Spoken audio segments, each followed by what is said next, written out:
Hey everybody, this is Dr. Nash with the Garden of Nash, and today we're gonna go mad scientist and mix up some special ingredients like okra water and herbal tea. And we'll give you a garden update as well, so come along, let's check it out. Hey everybody, so thank you so much for joining us today. In case to just catch you up, we've gone through so much in the Garden of Nash this summer. I mean everything from hornworms to aphids to squash beetles, but we are still here and we have done so many things to try to do as much as we can to stop those things from happening. For example, we've used a lot of pest control such as our diatomaceous earth. We've also used our coffee grinds, our orange oil, as well as some spices. We had to kick it up a notch. For example, I see ants on our okra right now. And so just so you'll know, okra is a very beneficial plant and these critters know it. And so they're gonna get in there, they're gonna try their best to eat the flowers. I actually like okra flowers, and so I try my best to keep the pests off of here using some of those things. But these things are going wild, but it's okay. They don't actually hurt the okra plant. They just keep me from eating my flowers that I really like. And so what we're gonna do today, we're gonna harvest some of this okra. So we're just gonna peel off some of these. Now I've had these okra plants for, let's see, there's another one right there. I've had these okra plants for a good part of the spring, most of the summer. I actually have a couple of more growing. I got one more I saw over here that I wanna get. Oh yeah, here we go, right here. Got okra in the middle of my watermelon patch here. There's a couple more okra plants over there, but these are a few that I see that are ready today. So I actually really do like eating okra, even just raw, because there's so many benefits to okra. Let me get some of the ants and things off of there. This one looks pretty clean. Plus a little protein won't hurt, but that is so fresh. The okra is actually very sweet too when you eat it straight off the vine. There's nothing better than fresh okra. Excuse me. The okra has so many benefits. So everything from helping you lose weight, to helping to regulate your blood sugar, helping to regulate your cholesterol. It also helps when you are, for example, if you're constipated, it's a great source of fiber. And you should have fiber anyway, especially those, even those lifting weights and you get a lot of protein, you still need fiber. So okra can be a good source for that. People also drink okra water. And so you can basically cut up some okra, put it in I have those mason jars of water. Spring water is my favorite. You just let it sit in the refrigerator or just let it sit out, and you'll see all of those antioxidants from the okra, those nutrients will get into the water and you can drink the water, and it has a lot of benefits for you.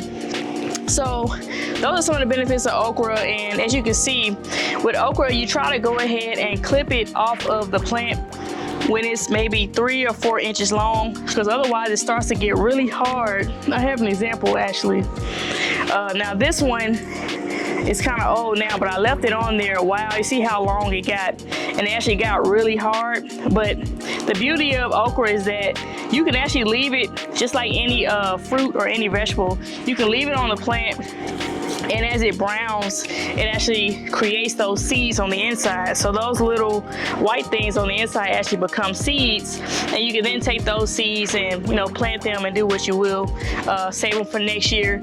We're actually entering into the end of the summer season, or at least the hot part of the summer season, as we get into August here in zone 7B, 8A in Georgia.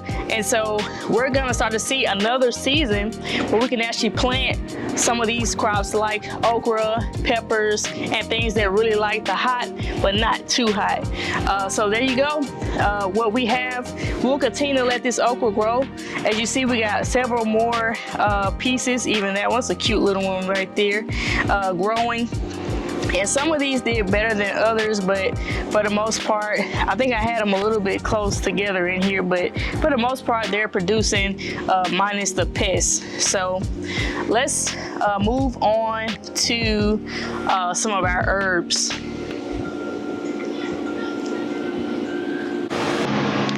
So now let's go about collecting some of our herbs and spices for our herbal tea. If you ever notice, as the seasons start to change, you start to get the sniffles. I actually have the sniffles now, maybe a little itchiness in your throat. You start drinking some of that herbal tea, and it can help tremendously in driving out a lot of those things. A lot of these herbs have vitamin C and things that can help fight, help your immune system fight away all of these issues. So we're gonna collect just some of this basil here. All right, I'm also gonna collect some of this fennel. I'll get some of this piece here.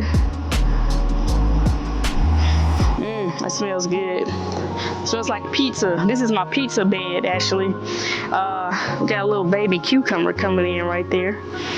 All right, I also got some pineapple sage. This stuff has been growing pretty well. I might add a little sweetness to it, the tea. We'll just get 2 of those off. All right, now let's go through the garden and see what else we have. We actually have some, never mind these old lettuce here, but we actually have some lavender. You can cut. This will help make the house smell good. Put a little bit in your tea as well.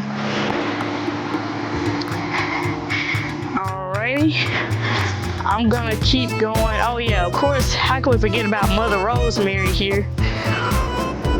This rosemary bush has been with me for over 5 years. So it is huge. I even cut it back. It still keeps on coming. What else we got? Oh, of course, lemon balm. Now make sure you drink this later on in the evening, because this will put you to sleep. So they say. If you've ever had lemon balm put you to sleep, let me know. You can make lemonade with this as well. Man, we got a whole just aromatic tea bag in my hand basically right now. All right, now who can forget your mint? I'm gonna get a couple of these. And this is actually a chocolate mint, so it smells so good. My watermelon are growing everywhere. Here's some sage. Just a little bit of sage. I don't want to overpower it. And of course, some lemon thyme. You can tell I love the lemon stuff here. Oh yeah, man. All right, last thing I want to grab up here is our oregano. And again, we're trying to get rid of the sniffles. All right, so you see we got oregano already starting to flower. So I'm gonna go get a piece that isn't starting to flower right there. Man, y'all, this smells so good. So what we're gonna do, we're gonna put this in some tea. I have one of those strainers. You could pour some hot water over it. And there you go, you got your herbal tea. All right, so we got a whole thing full of herbs and spices here. So I can't wait to nibble on this, boil it, some water, pour it over here, help with my sniffles, and hopefully you can do the same with the herbs and spices in your garden. So thanks so much for tuning in. This is Dr. Nashley with the Garden of Nash. I hope that you learned something from what we've done today. Make sure you like, subscribe, and comment so you can learn more garden tips. And also comment below if you have any tips for us, because we're all learning together here in the Garden of Nash. So I hope you enjoyed this video. Have you started your garden yet?